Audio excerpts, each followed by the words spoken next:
Here we are, and welcome to another episode of the Friday Night Movie Podcast. Today, we're going to talk about a subject that you wouldn't expect me to normally talk about, and that is scripts. Because, come on, how often do you hear me talking about something I read? The books of movies, literally. But before we get started, I just want to address what's going on in the world. This is the same week of the horrific attack on the U.S. Capitol by a large amount of white supremacists and other really terrible humans. Not only is this a disgusting and terrible breach of security, I worked in federal government for many years. It's absurd that one of these people got close and breached the Capitol, let alone all of these people. But also, it reminds us that how people are treated differently based on the way they look, because I can't imagine a scenario, and we saw it over this summer, the way people supporting Black Lives Matters, the way they were treated as downright criminals, and as if they were somehow terrorists by an over-militarized police, whereas we had white supremacists carrying the Confederate flag, which was literally made to overthrow the U.S. government, right? Parading through Congress. So it was a deeply traumatic week, and I think all of us felt it. And it's always been weird during this period to do our show that we usually promise not serious things.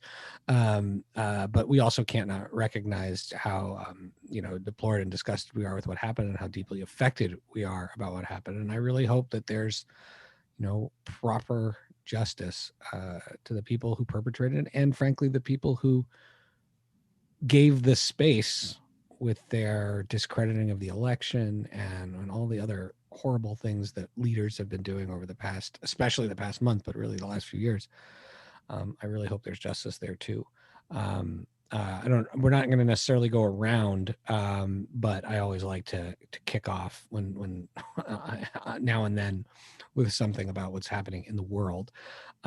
So with that, I'm gonna segue to the more of the mundane kind of catastrophes of the world. And happened on the same day. Because I want to say mundane because Lily has really made a habit of having physical accidents be so normal, and the contraction of things like the mumps become so normal since she was a little kid that, Not for ready. Like, Lily, what's going on with your foot? I saw a meme that was just like that, because especially what happened on Wednesday, but it was just like 21 being like, hold my drink, just a sec, here I go. And that's how I felt when little old me just trying to hang out with my family in a pandemic. And I guess maybe it's baby brain. I don't know what it is, but I completely forgot that we had in our trunk a massive propane tank that was being moved from one place to another. Why did you forget what is essentially a bomb? Exactly. In the trunk of your car? Not only is it a bomb, but when I was complaining, I'm like, why is this made out of such strong material? Mom is like turning around looking at me. She goes, so it doesn't blow up, you idiot. So it was in the trunk of our car. Is this a propane thing for grilling? Because your husband, as far as I know, is anti-propane, and he usually wants to use those like gross little like chip balls to barbecue things. He's like a charcoal barbecue person, but we live with my parents now because they for the last year, and they have been adamant about having a gas barbecue. And they wore him down. And so we got a gas barbecue, but didn't have the propane, and then had to go and buy the biggest propane tank humanly ever made for this barbecue. And it was in the trunk. I forgot that it was in the trunk. And we parked on a hill.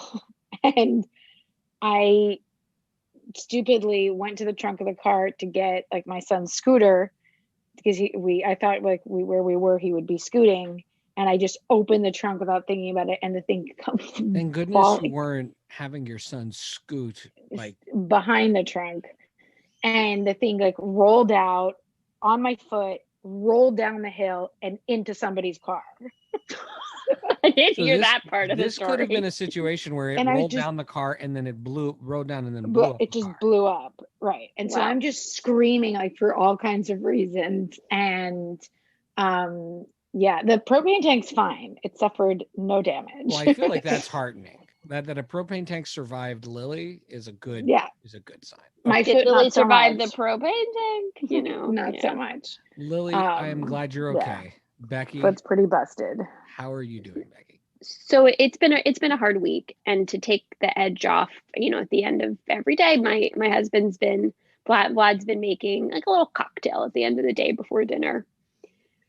And, you know, that's nice. And by the way, we're very conscious about good modeling in front of our kids. You know, we don't like shout at each other, and we're always very polite. You know, we're aware of our behavior. This morning, I'm up with the kids. I'm up with Miri. She's 3. And I'm letting her kind of just like play at the sink. She likes to fill cups up with water and stuff. And I go, Miri, sweetie, what are you doing? And she looks at me and she goes, I'm making you a Negroni, mommy. 8:00 this morning. Well, I had a similar thing. I was in Target with my older daughter yesterday, and I was like, let's bring something back for mommy. And she's like, she likes wine. Let's bring her back some wine. So we brought her back a little mini champagne because she deserves it. Okay, we're going to get to our guest now. Now, our guest is an awesome guy. He's been a friend for 30 years. He is a talented writer, but he's also just someone who I think is just plugged into arts and music. I remember when we were 13 years old, he was like the guy who introduced me to like deep cuts of Fishbone and had the Metallica like B-sides box set when we were like 11 or 12 and played me the Body Count album, Ice-T's Body Count album when we were teenagers as well, that I was definitely like we were not allowed to have in our house growing up. And so Dave is really a Renaissance man, but he's also one of your older brother's friends. And I want to just, before we bring Dave on, Lily, you and Dave's brother were in camp together. What was your impression of the mysterious Dave Scharf? Mysterious, I think, is the right word. And Mike is also pretty mysterious too. I feel like that is a good it's a great adjective to describe the Scharf boys. I would say, like, I would definitely say, I don't want to like ruin the fun, but I would say they both look like they're way too cool, but then are also super, super nice. So it's like, you know, you expect like these guys to be like super too cool and then maybe not nice, but jig is up. Very nice people. Whereas my memories are that Dave was clearly very cool. Like you could tell he was cool. He wasn't just like camp cool. He was like cool. Oh yeah. Dave was one of the guys that was life cool. He wasn't just Jewish summer camp cool. Not just Jewish summer camp cool. You knew when he went back to high school, the cool like transfer. So what was confusing for me is that he was also friends with my brother. So did that mean my brother was cool? And it just had I couldn't reconcile those two things. But well, Dave, now that we've introduced you in as a stranger way as we've ever introduced anyone, welcome. Well, thanks for the lies. I appreciate it. You guys are very polite. Yeah, so I would say I believe that I'm more of a product of just growing up on the East Coast, Jersey, New York, in regards to like knowing anything about anything in regards to like arts and culture of that. That's just because being that close to New York City, you're just kind of around it and you're immersed in it at all times. And we were in Canada where we were immersed in snow. That's right. Yes, I actually remember visiting you in Canada, and Shai and I, going back to the arts thing, we decided we were going to watch Jaws, Jaws 2, Jaws 3, and Jaws 4 back to back to back to back in the middle of an ice storm. And back then you couldn't stream anything. So we would have to go downtown to get the VHS to bring back to the house. And because we were only like 14 or 15 at the time, we'd have to trek out into the ice storm where literally there was 3-4 inches of ice underneath a little pocket of snow. Mind you, there's like 5 feet of snow on both sides of the road. Yeah, and you think that there's it's just snow on the ground, but it's actually just a wall of ice that you can slide up and down. And every day we would go to rent out another movie. Why we didn't rent all of them at the same time, I have no idea.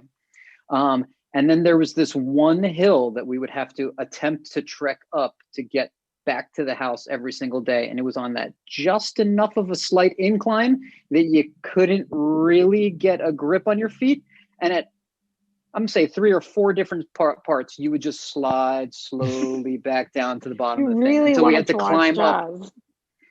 Yeah, we were really excited. By the way, the first Jaws is good, and every other one is garbage, including, I think, 4 was done in 3D.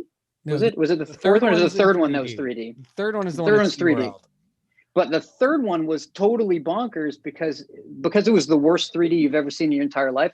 It would be like Jaws is all the way on the far end of the screen, and it's like 1/8 of a centimeter. And then as it moves, like super jerky, then all of a sudden it was on top of you, because that's when it jumped out at the 3D through the screen. It was the most bizarre thing to watch, because we weren't watching it on 3D. We were just watching it on a little crappy You had to TV. watch the VHS movies, and they didn't even convert it so it would look all fuzzy.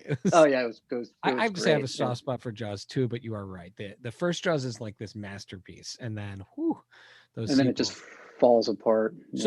So Dave, you have written a number of screenplays I have read over the years, sci-fi, horror in particular. I feel like Jaws is actually a great place to start, because whereas I don't know anything about a script, yours are literally the only ones I've ever read. It strikes me as Jaws has some of the most memorable dialogue ever in the history of movies, when you talk about the sinking of the Indianapolis and we're going to need a bigger boat and all of that. A, is Jaws a good script? Let's just start there. And B, what makes a good script? Well, so first off, scripts in general are a weird medium for anyone to read if they're not used to reading a script. Like, you can read essays, you can read articles or books, nonfiction, fiction, and people have a general understanding of that. But reading a script, if you're not used to reading it, it's just all weird. Of But perhaps.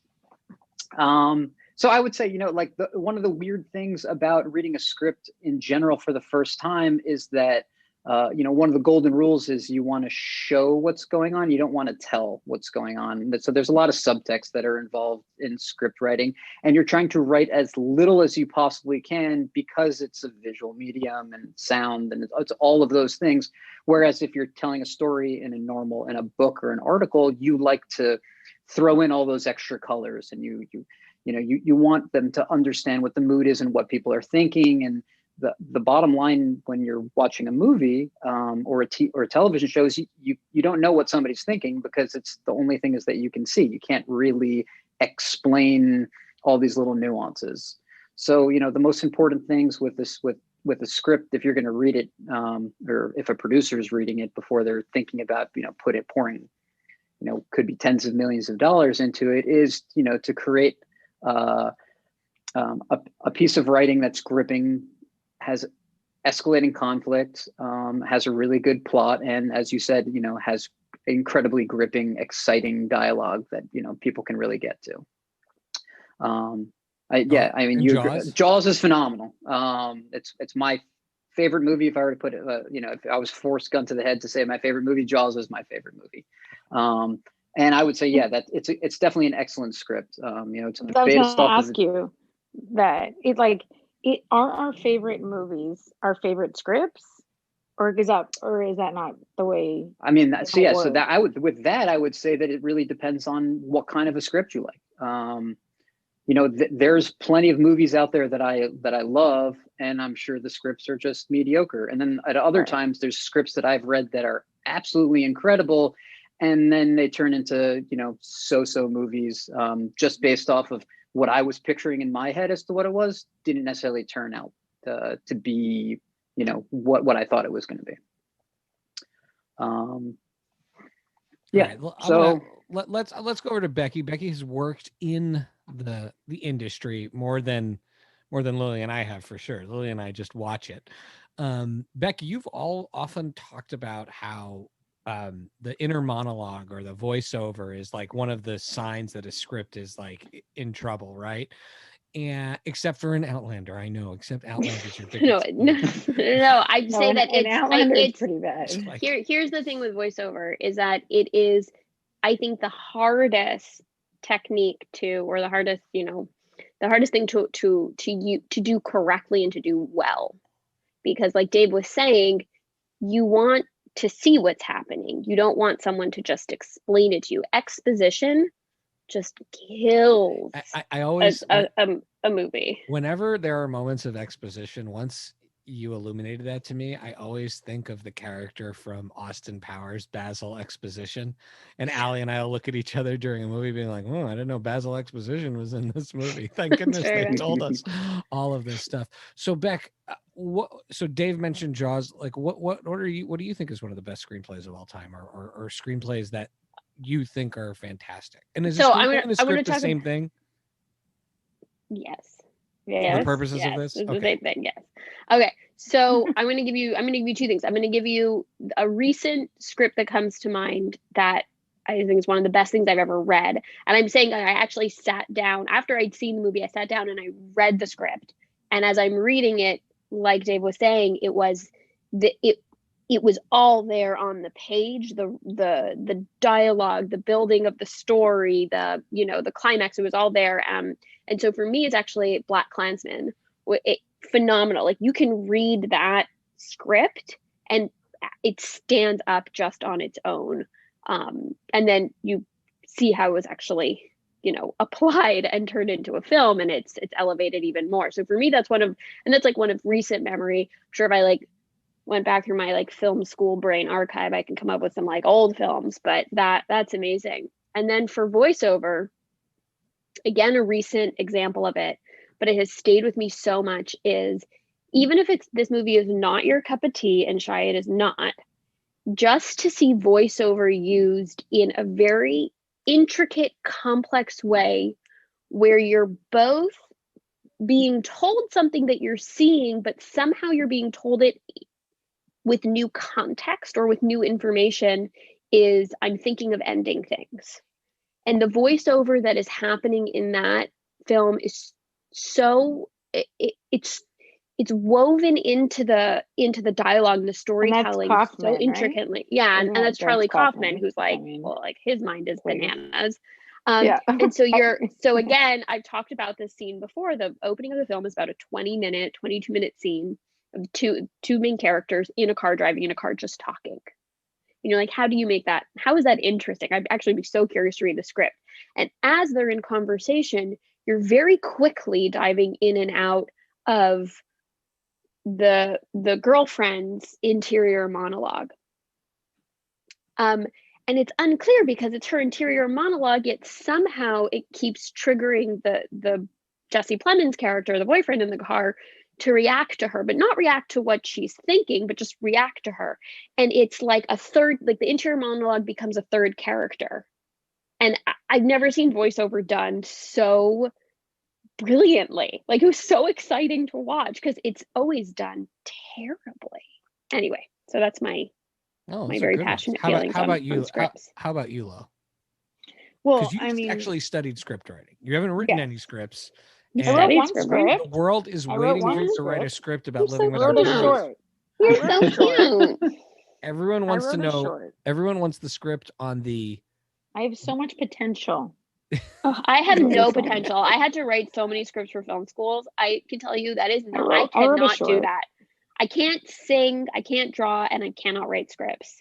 That is not in my DNA. Everyone, welcome to Becky's LinkedIn profile. Today's episode. My anti-LinkedIn. Here's all the things I can't do. Well, actually, I would say. And also, shout out to your script teacher, Miriam Raffla. Miriam Raffla. The great filmmaker and producer and wonderful human being and professor. Miriam Raffla.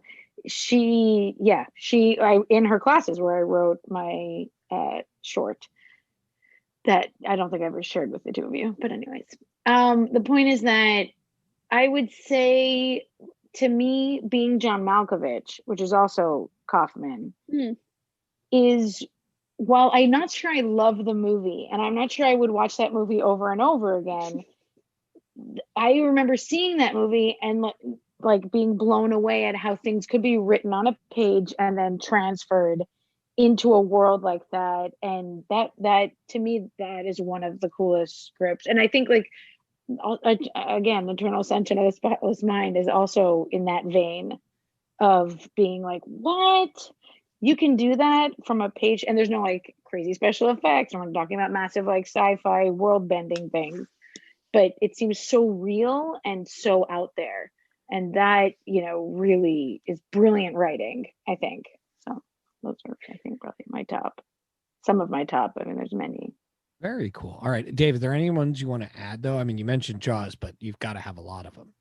Sure. Well, Eternal Sunshine of the Spotless Mind is my favorite script of all time. It was one of the first scripts I ever read. I still haven't seen that movie. Always been the greatest It's script reading experience I've ever had. The just from start to finish, I didn't move. I just sat on my chair and read it from beginning to end and thought it was the most amazing thing I'd ever read.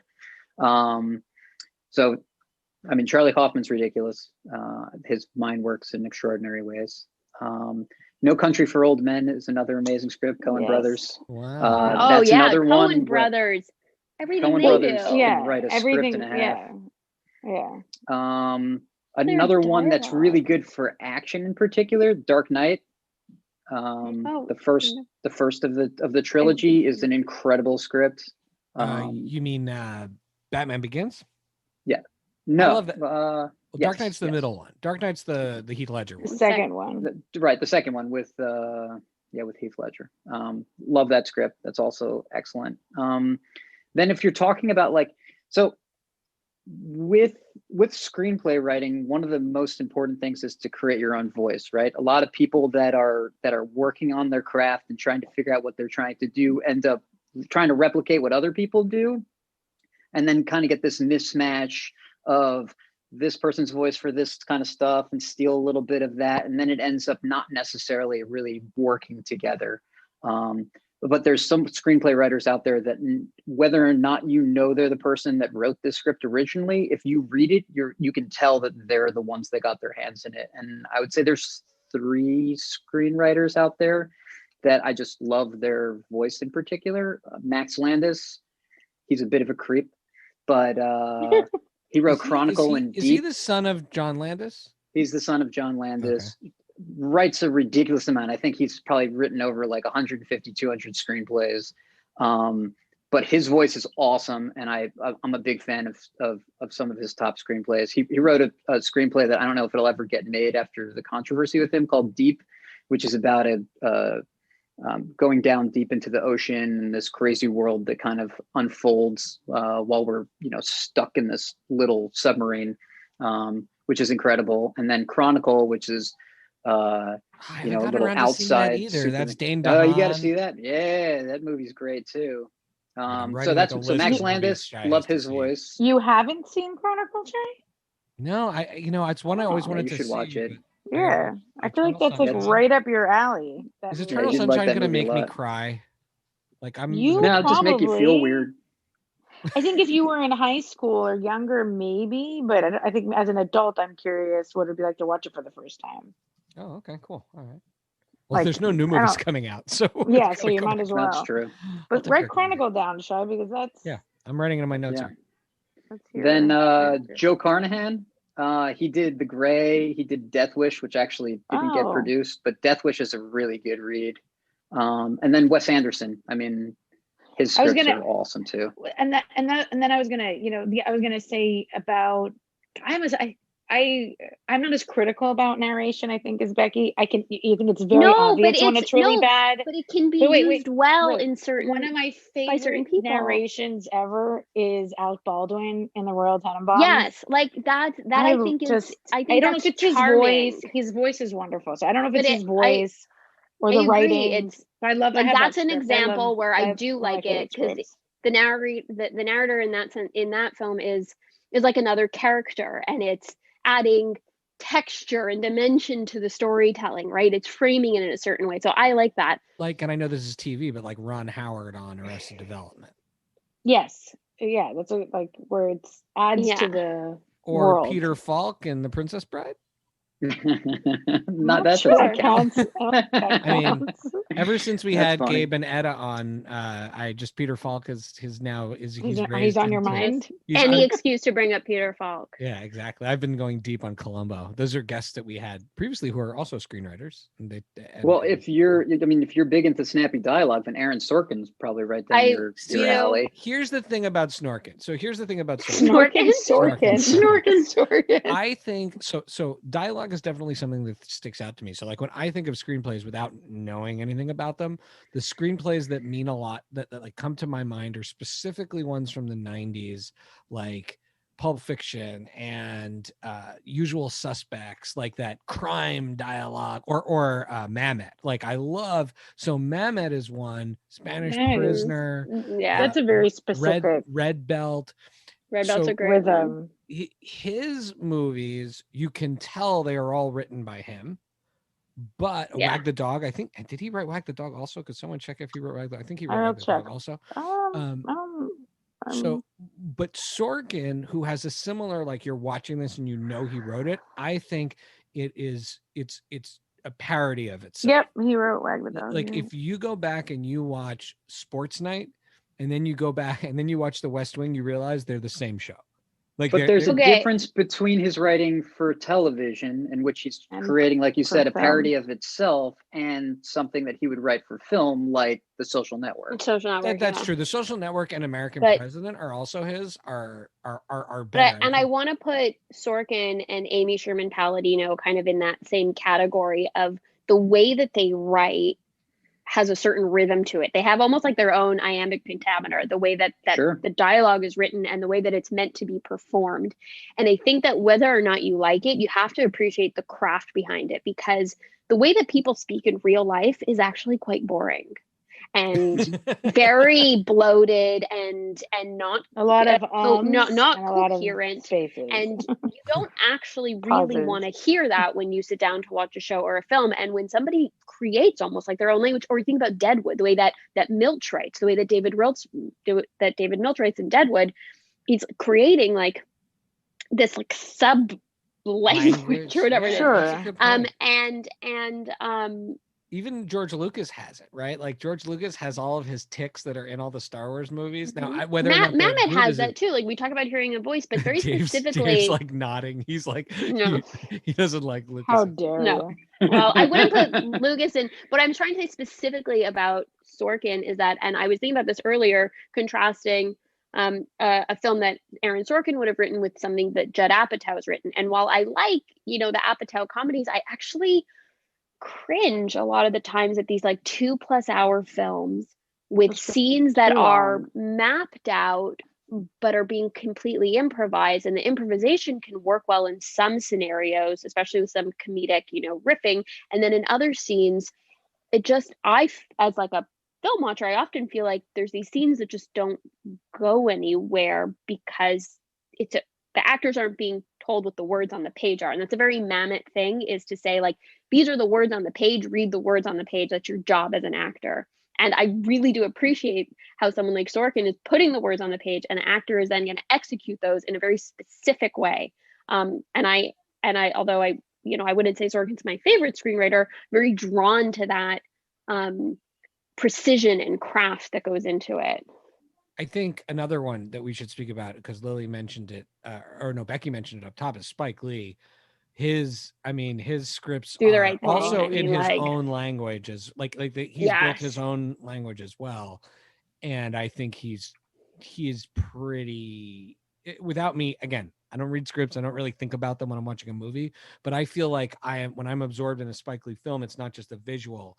It is like, I feel like I'm in that same conversation. I'm just gonna name one more, which is like in my like group of like who I think create like amazing creative world, is Paul Thomas Anderson. Like to me, Boogie Nights is one of the like beginning to end arcs, like one of the best like crafted stories. Magnolia is also a Paul Thomas Anderson. Magnolia, everything that he's There done Will is Be like Blood. that. Magnolia. Yeah, There Will Be Blood is amazingly written.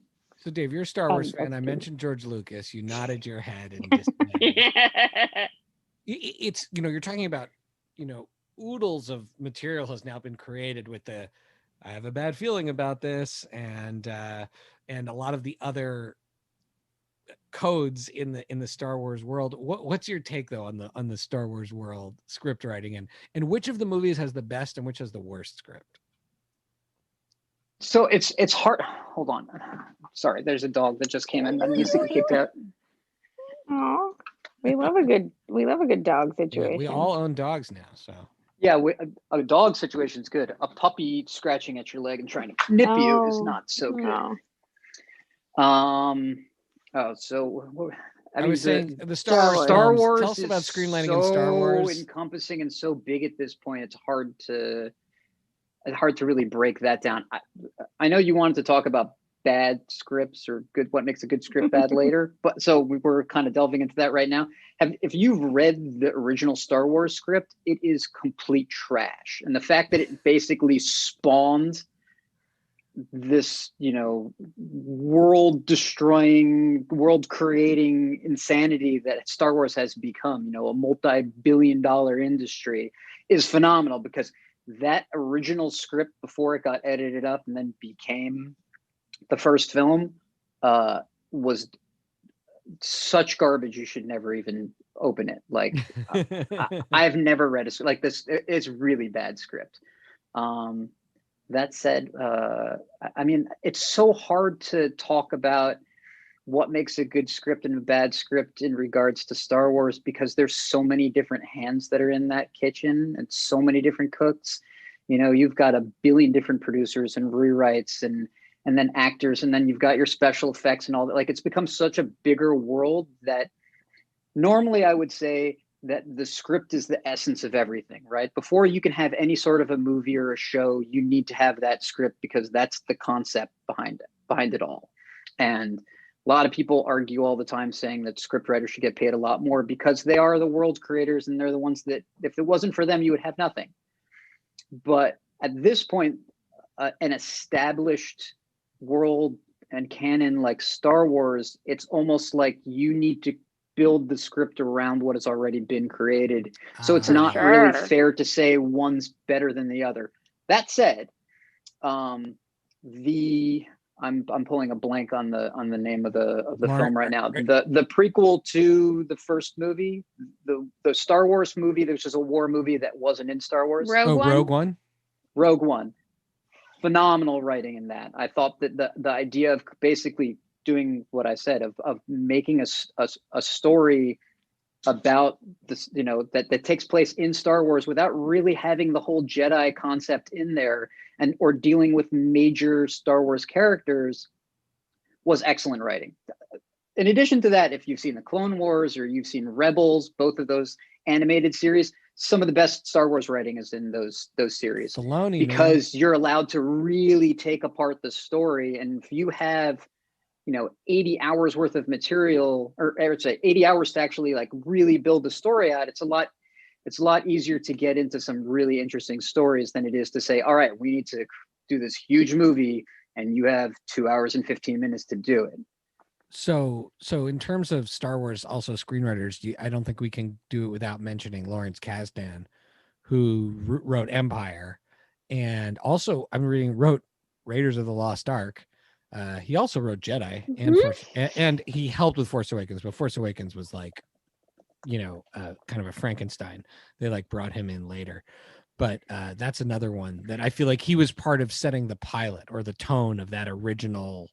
Oh, he also. Well, that's the main thing with those three movies, was that, like you said, Lucas, took a step back and let other amazing creatives do a lot of the work. He had different directors in there. He had different writers in there. He let the actors do. I mean, one of the greatest scenes in the history of Star Wars is when Han Solo is going to be frozen in carbonite and Leia says, "I love you," and he says, "I know." That wasn't in the script. It was, "I love you too," and then you say, "Oh, that," and then Harrison Ford says, "No, that's not what I would say at all. You guys are out of your mind." And then they were like, "All right, do it however you want to do it," and he did it really, really well. So and that's yeah, I mean, that's right. That's where the lines between Han Solo and Harrison Ford and writing are all blurred. So okay, without criticizing your colleagues, if you will, you said Star Wars is a disaster script. Are there any ones that are good script that turned into a disaster of a movie? Like one where you've read the original, or where you read the original and then what you ended up getting, you were like, ugh. And a lot of things go into making a movie. So a lot can make a movie go. Right. Yeah. So, it's possible to make a bad movie with a good script, but you really can't make a good movie with a bad script is how I would start.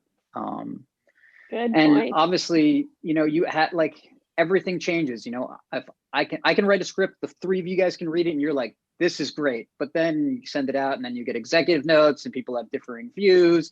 They have this person that they want to put in it that have everyone wants to say, if I'm a producer or director in it, I need to have some sense of changing this to make it mine so that I can, do that. Plus, if you got a powerful actor in there, if Harrison Ford comes in and Harrison Ford says, "Well, I want to change this." Edward Norton's a good example of somebody who likes to put his fingerprint on things, and then it changes it, good or bad, but he still changes it.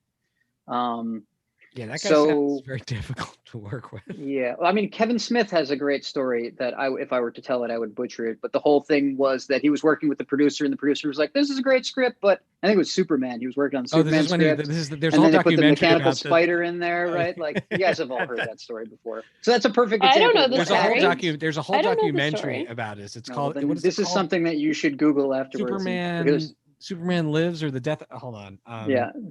Superman. But it's Kevin Smith, mechanical spider story. Look it up. It's like a 15-minute talk that he does. I think it was at like a Comic-Con or something like that, right? Yeah, well, he did stage. It in his like spoken word. But yeah, the Death of Superman Lives is basically a whole documentary about this and is a must watch. It is really funny and strange. The thing with the mechanical spider. I really want a spider, but we can't. And then the other guys come in and say, but you can't call it a spider. So you have to give it a different name. So the other thing that I will say is that directing is hard. I mean, a lot of people go in there and say, "Oh yeah, this is a great script. I can direct it." And if you're not that great of a director, you can butcher a really great script very easily. So scripts that I've read that I thought were great that ended up being subpar movies. Long Kiss Goodbye, Shane Black. Phenomenal script, excellent screenwriter, not that great a movie. Smoking Aces, I'd mentioned Joe Carnahan before, excellent screenwriter. That script is amazing. I love that script. I hated that movie. Jane Got a Gun, one of the best scripts that I read the year that I read that not many people had read. It came out in the movies. No one saw it because it really was, it was just an average movie, but awesome script when I read it the first time.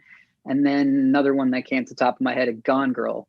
If you've read the book is phenomenal. Yeah. And then you watch the translation of the book to script to movie. The movie's still good, but it's entirely different, and it is nowhere near as good as the book. And I know that there's a lot of movies out there that people are like, well, if you read the book's so much better. This one is like next level. You read that book and you're like, that's a phenomenal book. And then you watch that movie and you're like, it was okay. It was pretty good. All right. So you all are super smart, and you mentioned some complicated writers. In particular, you talked about what's his name? Kaufman, whose movies I really just don't understand. Like, I've never connected with them. Like, I saw Malkovich in the theater and I was just like, what is this? I mean, the Malkovich scene is cool. There are I've heard people talk about writing a movie and they talk about the standard 3 acts and you got to do certain things in order to resolve it, to do like a very typical script. But then you have movies like Memento, being John Malkovich, movies that are I don't know if I don't know what other ones fit into this, but these movies that seem to bend all convention. Like, how do you do something like that? How do you completely break format? Like almost like you're doing like compositional jazz as opposed to your 3-act, hero story. Okay. So and that can be Dave, that can be Becky, it can be Lily, any of you all. Yeah. Do one of you guys want to start before I go on? Like, how does somebody write Memento? Like, how do they make that work on the page? How do you go exactly? How do you say, I'm going to just do something completely different I have than what no everyone says is idea. screenwriting. That's my answer. Is I have no idea. Memento is Nolan. I would also. love to Another know. great I would screenwriter, love by to know way. the answer. Nolan is amazing. Yeah. He has. I mean, he has. Well, I a was going to say technique that he does. Inception also breaks a lot of rules. Yeah, of course. Yeah. And well, maybe not the Prestige. The Prestige is a little more straightforward. But you know what goes into those guys? Are they just geniuses? I or would do they imagine say, multiple drafts. I don't think these things are written. I It's not like shouldn't Mozart say in Amadeus with no corrections, making Salieri crazy. There are no Right. corrections. Oh, you guys, Yes. you got to rewatch that movie. I'd say every 3 to 5 years, give that movie a rewatch. That It's a movie great is movie. Well, so consider one of the- brilliant. It's on the list of best It's screenplays. it is really. We watch that in our house every couple of years. I think Vlad watches it once a year. It's on his list. It's amazing. The way I'm Anyway. assuming a novel, like the great novels, or great novels in general, are not written in one sitting. No, I can't obviously speak for Christopher Nolan, but I would imagine that like there's an idea, right? And Dave, you probably speak better to this. This idea that, and I assume like a novelist go through something similar, and then it's sort of teased out and played with, and maybe there's like a certain structure that's relatively clear, but the way, like, I think you can compare it to architecture. I'm not great at physics, and yet you see some structures that are built, and how Frank Lloyd Wright and a million other amazing architects, like, who create something that we would see as a functional space into something that seems impossible that it could actually be standing. And we think of stories maybe more linearly. There's first act, second act, third act, it's all done, everything's great. And these people are thinking about things, like there's like no gravity does not apply, and can imagine stories in ways that are not, 1 + 1 = 2. And that's like beautiful art. But I just don't think I can't imagine it's something where they sit down and write it and that's done. I imagine it takes years and time and maybe opinions from other people. But I think we also mean on like a technical level. Like, what? have you actually? I'm curious, like on a technical level, how do you make Like, do you start with the ending? Like, do you write Memento? Like, how does just Memento backwards? make sense on a page? Anyway, Dave, I'm very curious what your about my response. Okay, so like Lily was saying, I mean, I think you need to master the defined rules before you're able to break them. If you look at so Picasso, right?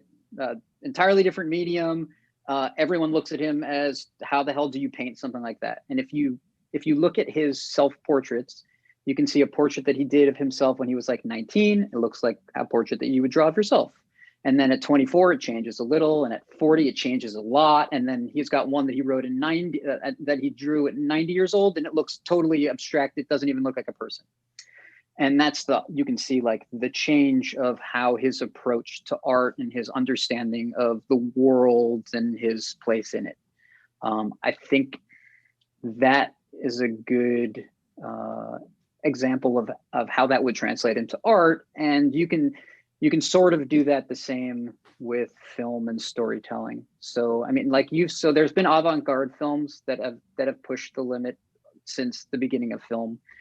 Everyone's trying to play with the medium themselves, but most of those films aren't shown in, movie theaters across the world or across the country. So, we're talking about playing with story structure. You still always have to take your story from point A to point B. It's simply a different order, or taking it from different perspectives of putting yourself in a way that you wouldn't normally see in your set Hollywood structure.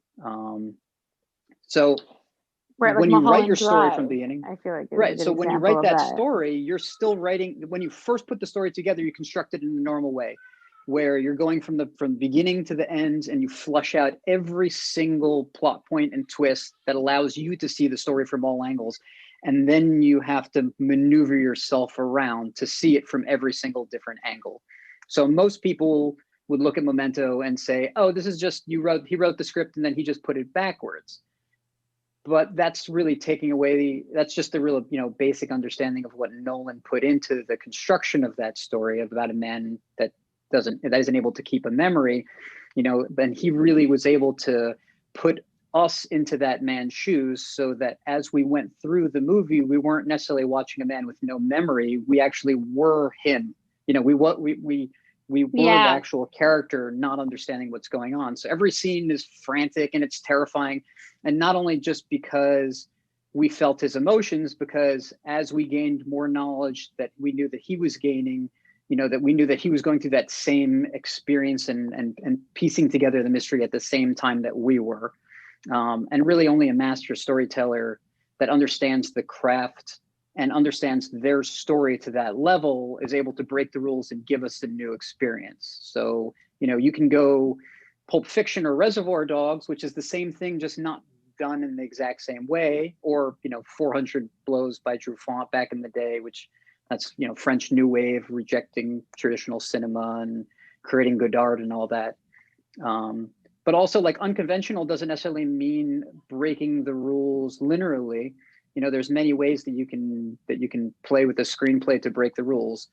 Psycho, they kill off the headline character halfway through the film. Everyone was expecting, the star of the show to live from beginning to end, and then all of a sudden, halfway through, boop, they kill her off, and that's one of the most famous Executive Decision, starring Steven Seagal and Kurt Russell. Boop, Steven Seagal gets sucked out of that airlock. Right. Or Deep Blue Sea. Have you guys seen Deep Blue Sea? Oh, I love Deep Blue Sea. So Deep Blue Sea, so ridiculous. Hollywood horror monster movie, super intelligent sharks, and they kill off what we think is the main character like 3 times in the first 20 minutes. You're like, oh, okay. Samuel Jackson's the lead, and then all of a sudden he gets chopped in half. Spoiler alert. He gets eaten by a shark in the first 10 minutes, and you're like, what? Who the hell's the main character now? That's if crazy. He didn't have so many other iconic roles, that might be his. That movie requires a rewatch on a regular basis. I keep trying to get Allie to watch it with me. That movie's ridiculous, and I love it so much. Oh, that movie's so much fun. Jane, or another sharks. Weird approach that you could say could even be experimental is Shrek.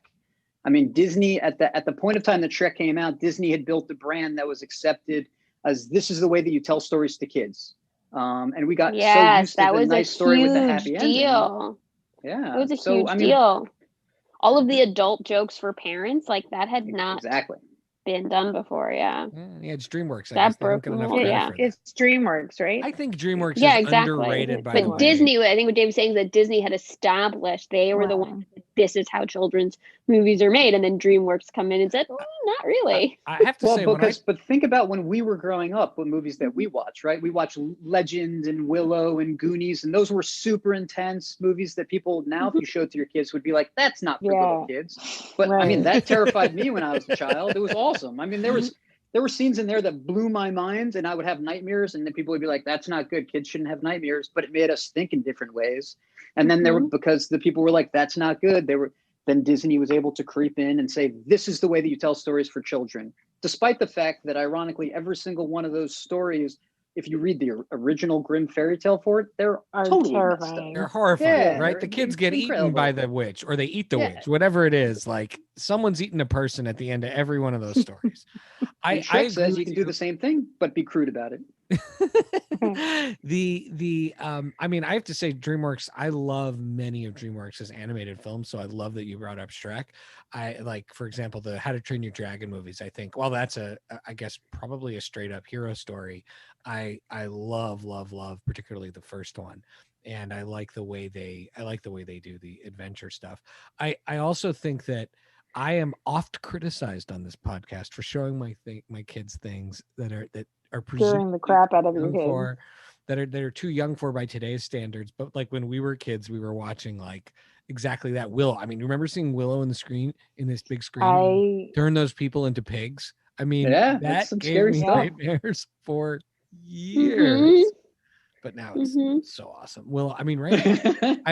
I hope that in this era of nostalgia and streaming and stuff, we get some more Willow, because Warwick Davis, first of all, is awesome. Second of all, come on, like we have to suffer through Game of Thrones. Let's get some Mad Mardigan. Although I presume Val Kilmer's not healthy enough to do. You'd have to go like a generation later. Yeah. All right, Dave, we're now going to bring you to the signature game of the Friday Night Movie Podcast. It is called Buy, Rent, Meh. You can assign one of these values to each of the 3 things that Buy, Rent, and Meh as the official grading system of the podcast. And think back to your days of walking through the snow and renting movies. you would, if you really loved a movie in the 80s or 90s, you bought that VHS, and that was reserved for like a very few number of movies. Now you buy more, which is good. The iTunes and all makes it easier. You don't have to keep the VHS boxes, or you'd buy the DVD. A lot of things you just rent. And then the third category is meh, which can mean a lot of different things. It can mean meh, I don't like it. It can mean meh, it just does no meaning to me, but it's good. You get to decide. I mean, meh, it's, it's in my Netflix subscription, I guess. I could watch it, like. And so we use that to, so like for you, I'd say, wow, what do you rate Jaws? Buy, rent, or meh? You'd say buy, right? So in this case, when we play the actual game, you get 3 things, and you must assign one of the things that we give you to a value of buy, rent, or meh, but you can't have 2 be assigned to the same thing. So we're going to do it. So you create a hierarchy. Exactly. Now, when we play this, are we playing for the script? Like you're going to sit and own the script and read the script, or for the movie as a whole? You get to decide your rules of how you. No, I feel like it should be for the script, because we're doing it like this is not. I'm going to sit and watch the movie. This is I'm going to sit and read the script. Okay, all right, then that will be our rules for today. So I went to the 101 best list from the Writers Guild of America West, and I grabbed a bunch of films so that these were ones that industry has decided for good scripts. Also, again, having never read a script.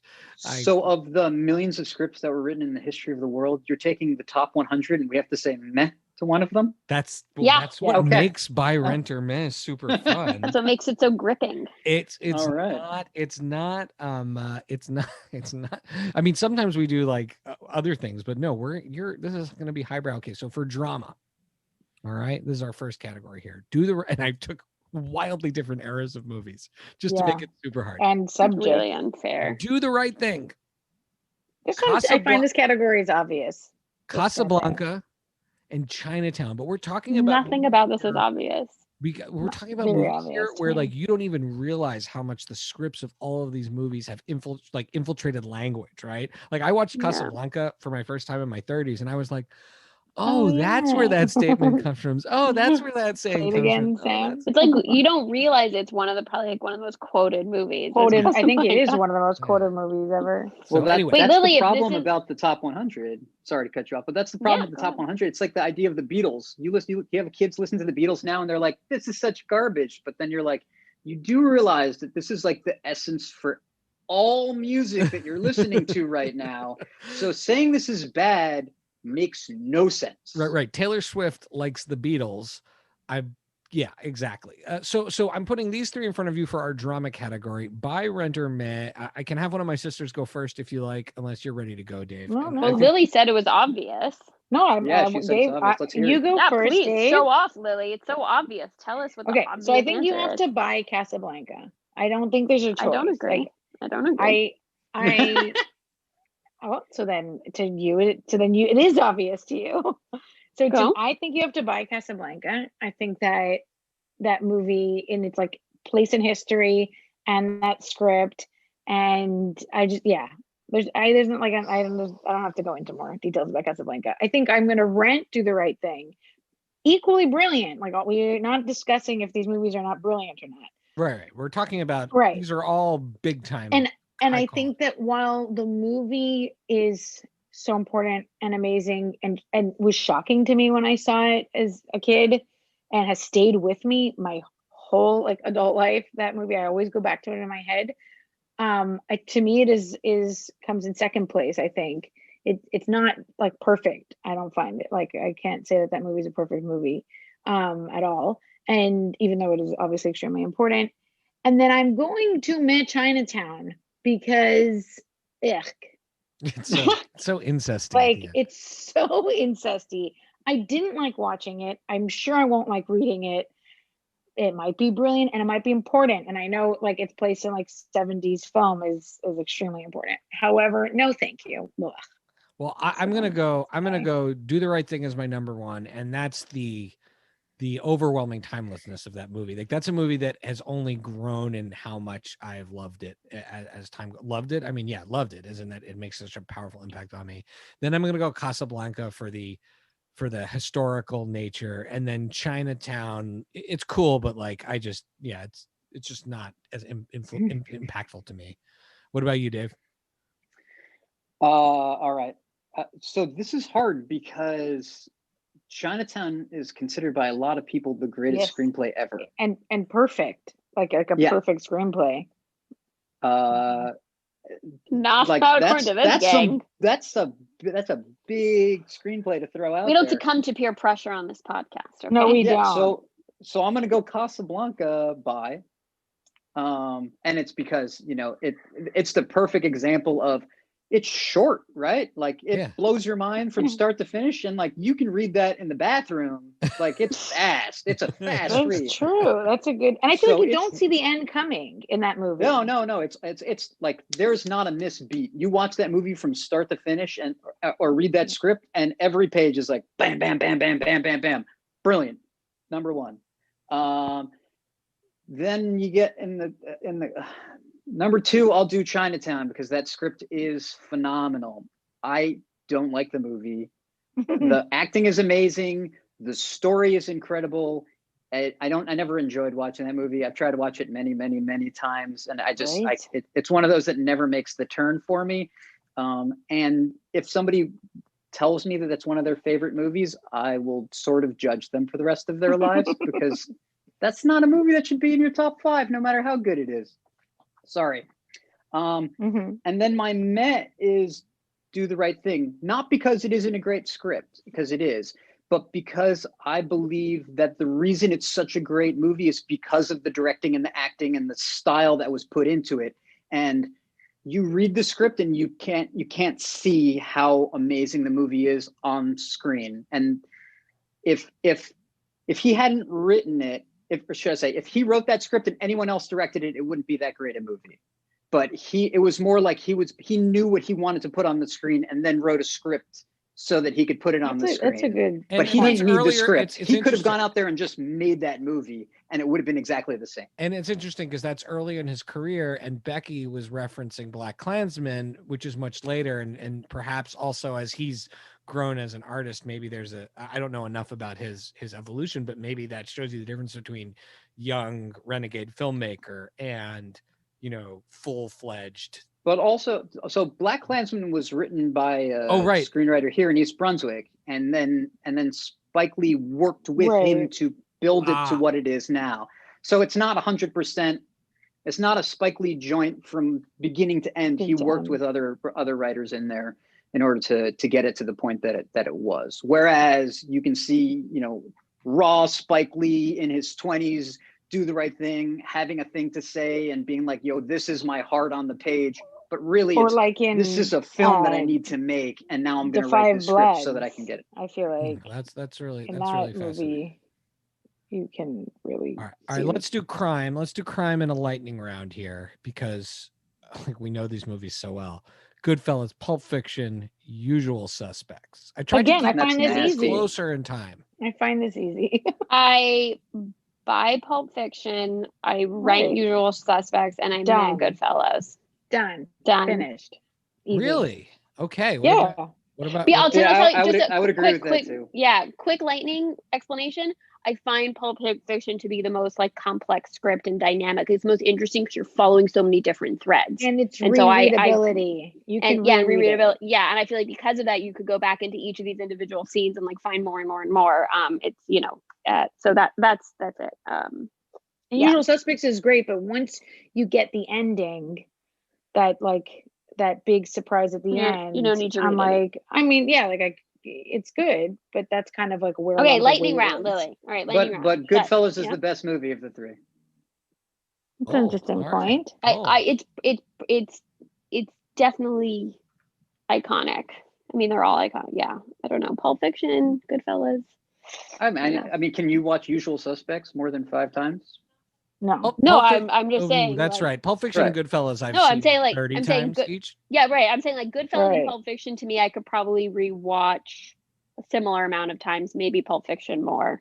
All right, and now comedy. Comedy was my hardest, one to find because in the top 100 scripts there weren't as many comedies as I expected, and to me, comedy writing is hard work. Like to write it and have it be That's why there are hilarious and know ones. it's going to be funny. I feel like this one's also very obvious. Groundhog Day, Dr. Strangelove, and Annie Hall. Like this was Very and there was like a obvious. bunch of Woody Allens. I didn't want to pick any of them, but Annie Hall won an Oscar, so I put Annie Hall in there. Oh, Annie Hall's amazing. So Who wants to go Yeah. first? I know my answers, but who wants to go first? let Dave go first. I went first last time. Dave, you go first. Groundhog by Annie Hall. Whatever the middle one is, Dr. Strangelove, meh. But that's because I'm a weirdo and I don't like Dr. Strangelove. I'm the only person in the world that doesn't. I recently God. just I know, saw it. I know. Oh my God, I it's one of recently the just saw it greatest for my movies first ever. time, and it's like one of my favorite movies. We ever. have certain yeah. rewatches that happen in this household, and I would say like Amadeus and Dr. Strangelove are two of our like yearly or every other year rewatches. So Dr. Strangelove is my bye. A close second after that is, and I think Dr. Strangelove because it's all about like how you read it. It's the way that I guess it's like it can be taken seriously, and that's what's so insane about this. It almost feels like it's not, like it's. Anyways, I'm not going to go on. Sorry. So that's what Dr. Strangelove is like. It could not be a comedy. That script could just as easily not be a comedy, which is what's So if so Dr. bananas Strangelove about was it. a man, you would marry Dr. Strangelove. I mean, I don't know. she may I don't think I have. would. And then Rent is Groundhog's Day, because That script think, is amazing, again, by the way. because that, and I mean, there has so to many be, movies have copied that. there has to be so much in the details of that, and that repetition and the build in that. It's got to be wild while you're reading it, and I feel like meh Annie Hall, because maybe while the dialogue is interesting, a lot of that works in the performance. Oh yeah, that's all acting. Yeah, that to me is more performance than it is script. Yeah, so those are mine. But so controversial, Dave. Look at us going at I it. love over... it. Oh, all right. I know. Let's get into our shout outs and recs section of the show. This is when you give your shout outs to the things that you are digging or people that you want to shout out to, and your recommendations either for or against things. Let's start off with Lily. Lily, what have you been watching? Pretend It's a City on Netflix. Oh, we started that last night. It's a delight. I'm having a lot of fun watching it. Yeah. It's Martin Scorsese interview or have made like sort of like a docu series about Fran Lebowitz and her, like some is like actual interviews from now and then like past footage, and it's just fantastic. And I think Dave, being like adjacent to New York and having so much like of New York City probably in your life growing up, would appreciate it. I got to watch an episode with my dad who grew up in New York, and that was a lot of fun, especially in the same year. I think they're probably about the same age. So that is, I highly recommend that. And she looks like she could be related to Dad. She does, actually. And then like a very eclectic bunch of stuff here. I'll go quick. Bridgerton, which is all the rage. The Undoing, I want to see that. which was good. It's not the best script if we're talking about scripts here, but it was a good, whodunit kind of thriller. Definitely more about the acting than the script. Powerhouse actors. The script is all right, but I would say it's worth it. Watching The Flight Attendant, which Becky already has seen, and that's fun, a bit different. Lovecraft. I don't understand like what I'm watching, and so good, and that each episode is a genre is so fun, and yet it's like I don't think I've ever seen anything that's so much fun and yet so serious at the same time. Really like such heavy topics to wade through while you're watching it.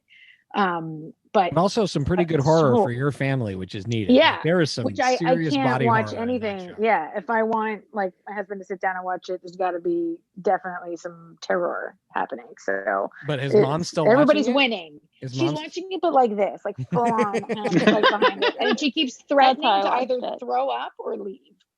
I'm so nauseous. I'm so nauseous. I'm gonna leave. But then she like is like, what happened in the rest of the episode? And then that I watched with Super Intelligence. The Was that what's her I name? tried It's watching it. not I tried. good, It's but not. Melissa McCarthy I and her just husband. I want their stuff to be I- really good, though. I want their stuff to be really good, and I want to see an HBO Max thing or an Amazon thing, one of those streaming services movies. No, it's good. I mean, it's cute, whatever. And you can have it on the background, I guess, while you're doing something. And then the Leftovers show that The Best Jackie Leftovers Chan is Ever doing. is Best like all the Leftovers. rage in my house. It's My a fun show. kids. The best. So right after this, the next activity in my house is my daughters, who prepared multiple in-house versions of Nailed It for us, have been preparing all week to have us do their own version of the Best Leftovers Ever. And my little daughter and Josh's daughter recorded video reviews of the episodes of the show, and I DM'd them to the host, to the Jackie Tone, who we're big fans of, and she actually responded and thought they were very cute. So I thought that was absolutely that show is like taking over our house. It's a big deal, and I feel like I'm learning a lot. There's always tips on how to do things. I with know. leftovers. I'm so excited. How to reheat the meat. I have these leftover potatoes, and I'm dying to get them in a waffle iron. That is like my plan for later today. I made extra potatoes just so I could try and put them in a waffle iron. That was later. a tip from the first episode. Yeah, I'm really excited. I love that show. It is definitely I'm the best. also watching Best Leftovers Ever and Pretend It's a City. Those have been the two for me this week. All right, over to you, Dave. So I got a couple of things I want to talk about. MD1 is my wife is one of the founding members of a nonprofit. They bring emergency room physicians to the scene of accidents. They've got buses that can travel around, and if there's an entrapment or a hostage situation or a terrorist attack, God forbid, anywhere, they're able to get actual physicians instead of just EMT workers to the scene of traumatic accidents to save lives. And that's a nonprofit that I just want to put out there. What else? Do Re Mi is my brother's show. It should be coming out on Amazon soon. He actually created it with Jackie Tone, who you guys were talking about earlier. So and that is a show for, so it's an animated show that'll be on Amazon for little kids, teaching them about music and stuff. I think May-ish time. I don't know. Things get moved around because of COVID. It was supposed to already be out, but everything's kind of got shuffled around. False Expectations blog.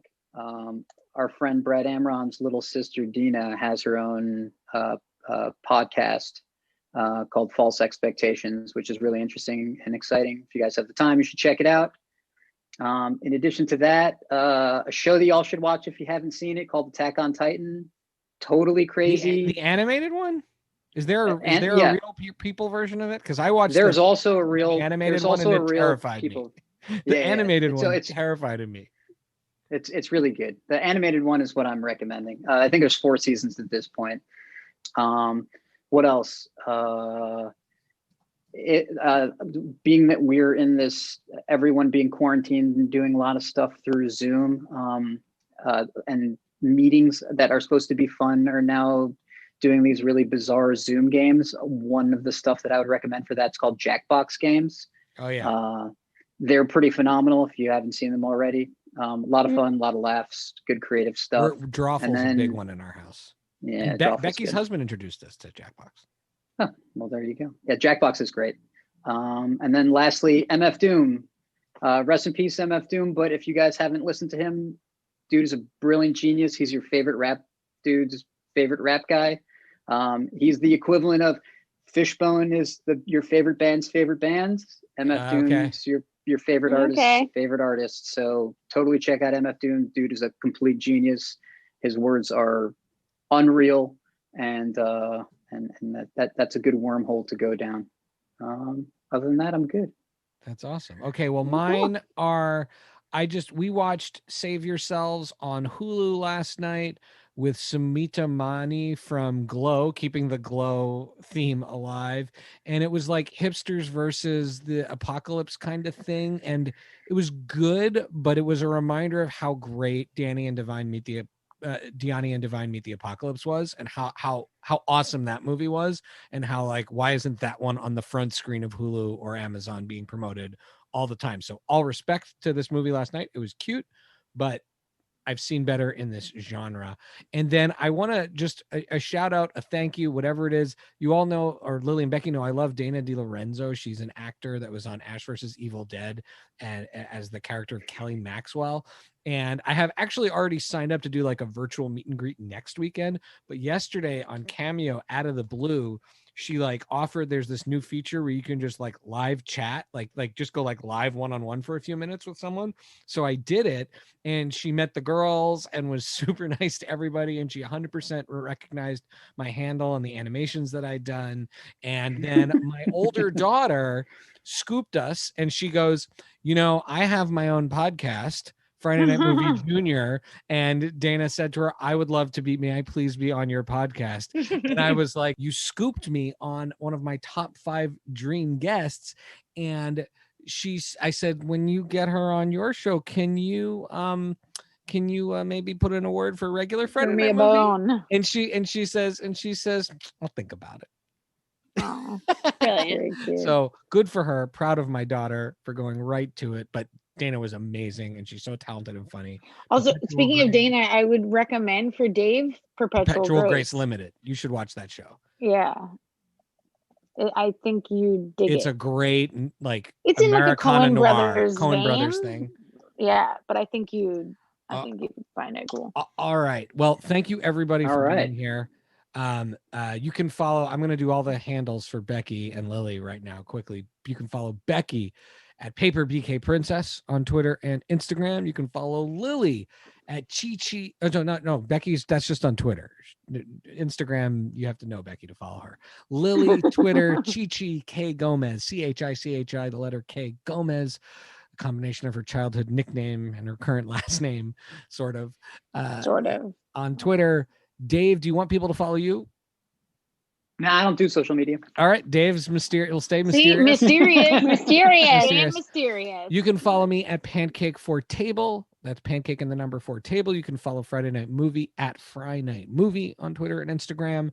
Please, as evidenced by the horrific things that happened this week, check out organizations like the NAACP Legal Defense Fund and the Equal Justice Initiative that are fighting for people's rights as citizens and for justice. And like no better time, if you're not sure what to do, go on those websites, check them out, and donate to them if you can, or if you see fit. And with that, the theme song will kick in post-production by What Does It Eat? And thank you, Dave, for being here, and thank you, Becky and Lil. Love you guys. Bye. Thank you for having me. Hi, this was awesome. I have to run. Bye-bye.